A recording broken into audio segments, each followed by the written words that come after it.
আচ্ছা, বাংলাদেশে ঘোরার কথা উঠলে দুটো নাম কিন্তু সবার আগে মাথায় আসে, একটা কক্সবাজার আর একটা সেন্ট মার্টিন। কিন্তু কথা হলো পরের ছুটিতে যাওয়ার জন্য সেরা কোনটা?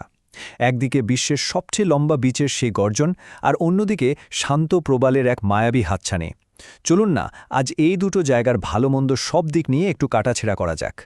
একবার খালি ভাবুন তো, মেরিন ড্রাইভে গাড়ি ছুটছে, একপাশে ঘন সবুজ পাহাড় আর ঠিক তার পাশেই সীমাহীন নীল সমুদ্র। এই ছবিটা দেখলেই কক্সবাজারের আসল সৌন্দর্যটা বোঝা যায়। কিন্তু সৌন্দর্যই কি একটা জায়গার সবকিছু, নাকি এর বাইরেও অন্য কোনো গল্প আছে? আসল প্রশ্নটা হলো, একটা ছুটি থেকে ঠিক কী চাওয়া হচ্ছে? বিলাসবহুল আরাম, নাকি একটা জমাটি অ্যাডভেঞ্চার? কারণ এই পছন্দের ওপরেই কিন্তু নির্ভর করছে কোনটা সেরা গন্তব্য হবে। চলুন এই দুটো দিক থেকেই ব্যাপারটা একটু তলিয়ে দেখি। তো আজ আমরা দেখব সমুদ্রের ভিন্ন ভিন্ন রূপ, কোনটা যেতে বেশি সুবিধাজনক, কোথায় গেলে কী ধরনের খাবার পাওয়া যায়, আর পরিবেশটাই বা কেমন, এই সব কিছু, যাতে সিদ্ধান্ত নিতে একদম সহজ হয়ে যায়। কক্সবাজার আর সেন্ট মার্টিনকে বলা যেতে পারে বাংলাদেশের ট্যুরিজমের দুই মুকুটহীন রাজা। দুটোরই কিন্তু নিজস্ব ফ্যানবেস আছে, আর এদের মধ্যে কে সেরা সেই আলোচনাটা বেশ পুরনো। প্রথমে আসি মূল আকর্ষণ, মানে সমুদ্রের কথায়। কক্সবাজার আর সেন্ট মার্টিনের সমুদ্র কিন্তু দেখতে বা চরিত্রে একদমই আলাদা। চলুন দেখি এই দুই রূপের মধ্যে আসল পার্থক্যটা কোথায়। ১২০ কিলোমিটার, ভাবা যায়? এটাই কিন্তু বিশ্বের দীর্ঘতম সৈকত। এই বিশালতাই হলো কক্সবাজারের আসল শক্তি।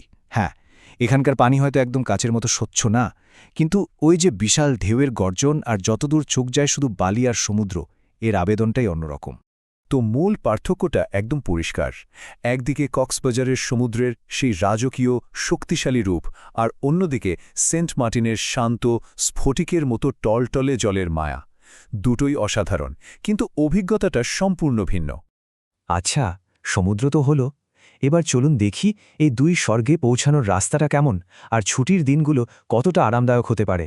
কারণ ভালো মন্দ যাত্রাটাও কিন্তু ছুটির একটা বড় অংশ, তাই না? দেখুন, কক্সবাজারে পৌঁছানোটা খুবই সহজ। বাসে বা প্লেনে সরাসরি চলে যাওয়া যায়, তাই পরিবার নিয়ে বা যারা একটু আরাম করে ঘুরতে চান তাদের জন্য এটা দারুণ। অন্যদিকে সেন্ট মার্টিনের যাত্রাটাই কিন্তু একটা অ্যাডভেঞ্চার।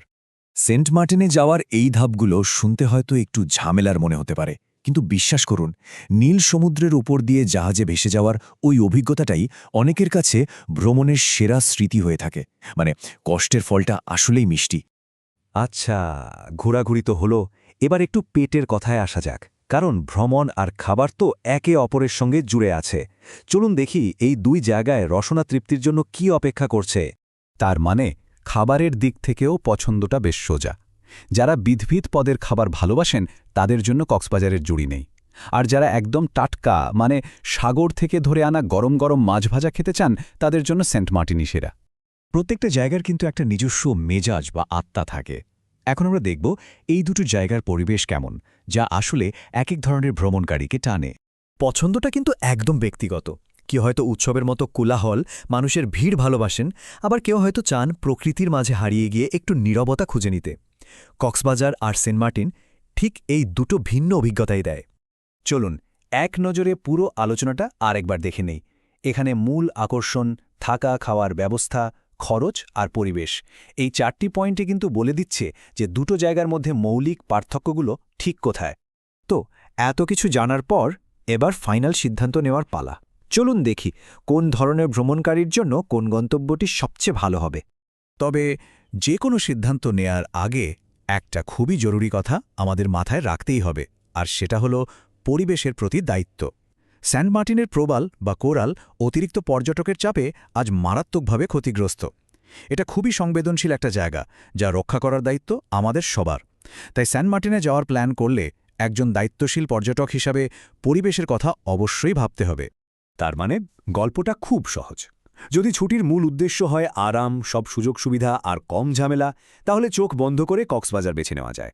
আর যদি উদ্দেশ্য হয় প্রকৃতির খুব কাছাকাছি যাওয়া, একটু অ্যাডভেঞ্চার করা, তাহলে সেন্ট মার্টিনই ডাকছে।